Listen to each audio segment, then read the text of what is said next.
Hey everyone, Sean from Buckeye Wedding Expo here. We are talking today with Carly from the Brightside Music and Event Venue on getting tips on choosing your venue for your wedding.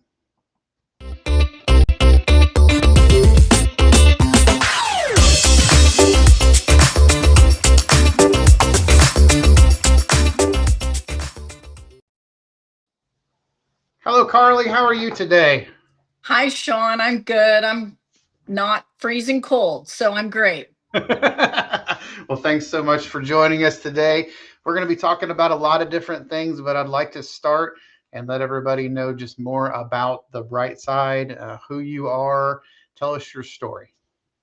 Fantastic. So I am Carly Dixon. My husband Hamilton and I bought the Brightside buildings about 15 years ago. We asked the community, what do we need that we don't have? This was right after 2008, 2009, NCR leaving, etc. The community came back and said, we need a mid-size music venue, sort of like our own Bogarts. And we need a trend forward event space that allows for choice of catering. So that's what we built. We've been in business since 2018, and we host an average of about 200 events a year, half of which are private weddings. The other half are public concerts and public programming. Well, you have such a unique venue. I've been there a lot, obviously. Thank you. I wanted to, if you could let everybody know kind of the floor plan or how does the room look? You know, the themes of everything. It is very unique. It is not just a box with windows, which are how some venues are. So tell us more about the venue itself. Sure. So this venue was actually built in the late 1800s as a coal depot for the city of Dayton. And what's unique about that is that it gives it sort of a shotgun general architecture that is supported by unbelievable hand hewn beams, single beams from single trees that are um, there are sometimes we can't get guests to kind of pay attention to what's going on because they're preoccupied by just the engineering of the trusses and things. Um, so it is a two-floor building, 18,000 square feet. The second floor, which does have like a white glove elevator access, our team can run the elevator for guests. It encompasses a beautiful kind of whitewashed, light and bright ceremony space. There are two suites, bathroom, kitchenette, and a beautiful kind of New York City sort of rooftop type, kind of like a deck. And then the first floor includes a separate bar space where cocktail hour takes place, which is supported by a beautiful, really kind of broad and long patio. And then a separate ballroom that does include the possibility of a stage and sound, just the necessary sound equipment if you were to host a band. Man, so having all of those things is very unique. I just want to let you know. Sometimes it's like we have a ceremony location, we have a bar area, we have a lobby or something like that. You have everything at the Bright Side. So and it all works well. It's all themed well. It's got a very good flow from space to space. So, but we wanted to also get into what a venue does at the actual wedding. So understanding that there's a lot of things that have to happen at a wedding, a lot of coordination, a lot of logistics and things like that. Where does a venue lie in that type of, large scale event like a wedding? Sure. So my point of reference is specifically this space and how it's organized. My own wedding happened at the Hook Estate. I don't know if you remember that in their backyard. It was a beautiful renovated. Anyway, it was all DIY. So that is I have that for reference, and then I have this space. For our particular space, I think maybe we do some things differently. I know oftentimes when I'm touring couples, they'll ask about, elements of service. Do you include a planner or this or that? And I would say we've tried to find a way to provide the key components that allow everything to feel streamlined, um, like there's continuity between vendors, but that we allow a lot of freedom and flexibility for you to have individual insight into how you want certain elements of decor or things to flow, et cetera. There's a lot of wiggle room there. The things that we specifically take care of, they're sort of informed by the fact that we do host around 200 events a year, half of which are public. At a public event, there is no one in the background serving as your planner or your BFF that's going to help you remember the details. It's all on our team. So things like having, there's an emergency, sorry. Somebody is very urgently getting tended to, I can tell you that. So things like we have parking signs that are going to go out as part of our processes. We're always going to have stocked water, so that there's water accessible on either floor, so that no one from your day, somebody arrives before the bar service is open or the catering has arrived, they're going to be able to have access to the kind of basic services that they'll need while they're on site. Elements like that we've tried to think of. We've thought about things like lighting and ambiance throughout the entire space. We have rheostats that are accessible by your vendor team even. So just because we wanted to have a certain aesthetic or vibe, if your photographer isn't ready for that yet, we basically tried to empower people with the tools they need when they need them, so that the event and the space feels curated, but maybe you don't necessarily have to pay for every single element of that curation, because some of it has just sort of been built into the infrastructure of the property. Yeah. I The think other the other thing thing that you've done really well, just to kind of dovetail on that, is you've responded a lot and you have listened when people have said, and you continue to evolve that process. And we talked about that a little bit, but listening to people and responding, I think, is very important too. Yeah, so we do, for example, like in the catering spaces, we could have all sorts of notions of what supports different catering teams in the space. But because we have so many different kinds of caterers that come, asking them while they're there, does this support what you're doing? Does this support your team? If there were changes that we could make, would they be? It's just smart. You just define those spaces around the folks that are trying to utilize them. Yeah. And we've kind of brought a similar logic, I guess, to the tools that we empower our couples with. Oftentimes, and it happens when I'm trying to help support an event being planned at a different venue. I have this urge, like, can I just make my own tool for this event so that I can get us all on the same page? Because I like the idea of everybody looking at the same place, so we all kind of know the boundaries within which we're working. So the specific tools that we've provided at the Brightside, we start with our online resource guide. It's more information than you'd ever want when you're trying to select your venue. It's too much at once. We tried to make our website incredibly robust so that you have really the key things that you need to know for locking in the space and making sure it meets your aesthetic, your date, your overall pricing those kind of parameters have been met.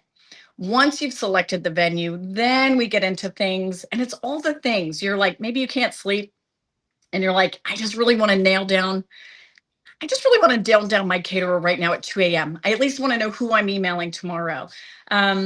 Those are really critical bits of information to get in your hands at 2:00 in the morning. Because why not? You're like, your neurons are firing. You're ready to start doing some of this research. You now have this tool at your disposal. And what I love about the resource guide is that it's it gets more and more intelligent with every event that we host, because we're also listening to our couples. We're listening to them. Oh, you've asked this question. We should have had that answered in the resource guide. Let's get that information added. So that's a great tool. We then have 4 open houses a year. What's beautiful about an open house is that maybe you've selected a vendor that hasn't been in our space before, and they're asking you questions, but you don't even really maybe know the context or the vocabulary that's being used, because it's a DJ asking about an XLR cable or something.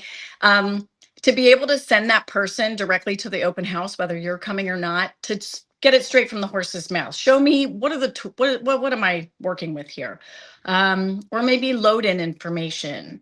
Maybe a pastor needing to understand what is the format of what a ceremony is going to look like? How much room do I have to work with? So those open houses are a beautiful opportunity to come in. And really, it's 4 times a year that this space is carved out for you, your family members. Maybe everybody wants to practice parking because they're like, downtown parking, like come practice parking. And it's also a date night. You get to come out. It's a date night. You get your questions answered, but sort of in a festive, fun way.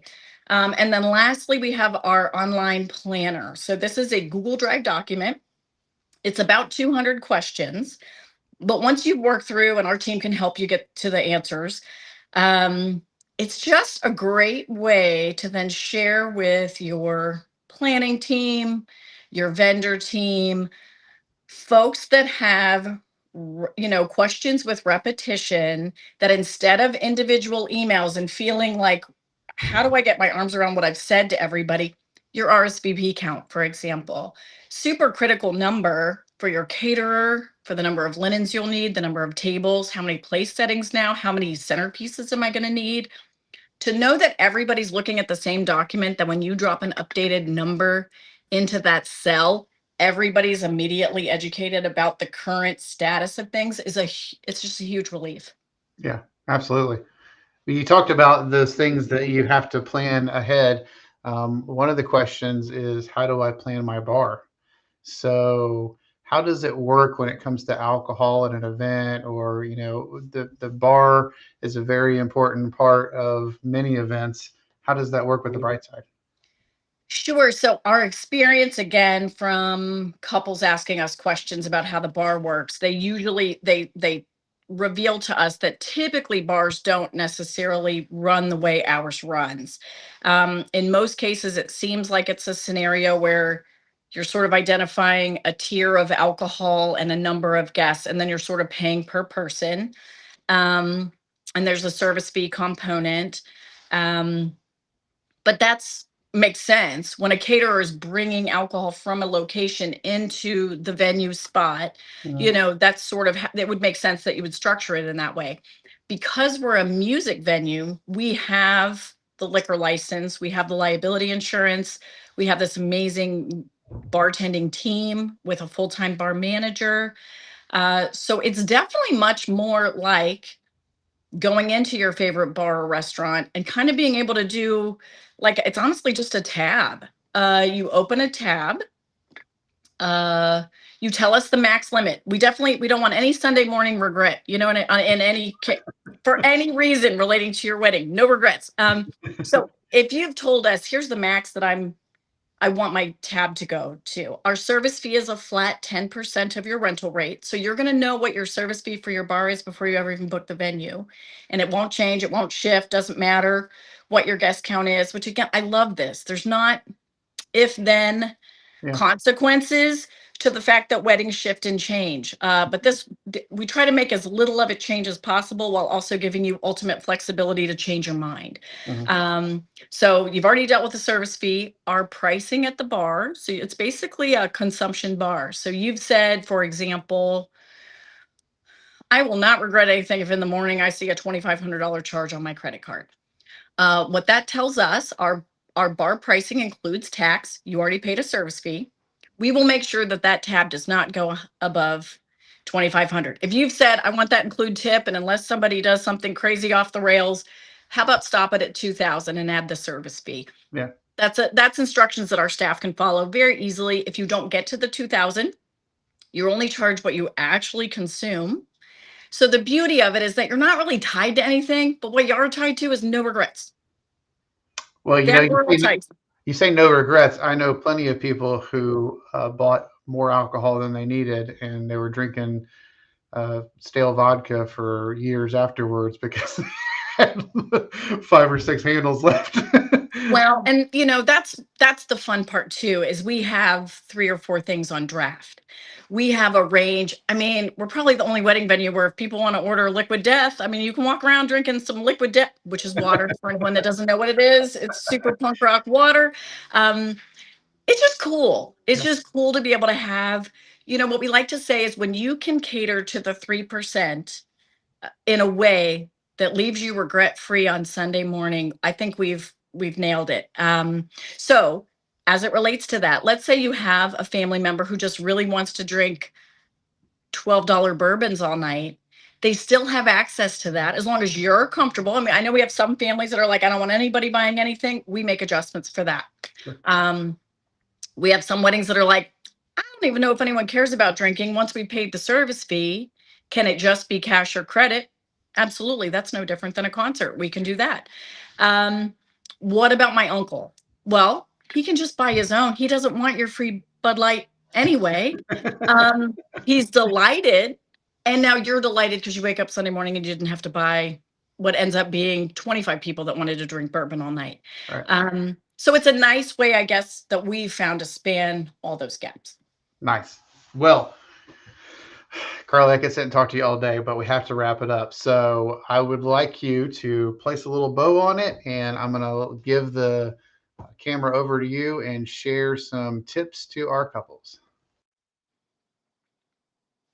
Hello, Dayton and beyond couples. Carli Dixon here from the Brightside. First and foremost, at the Brightside, it's our family hosting yours. We hope that it feels like a truly authentic experience when you and your family and friends are in our space.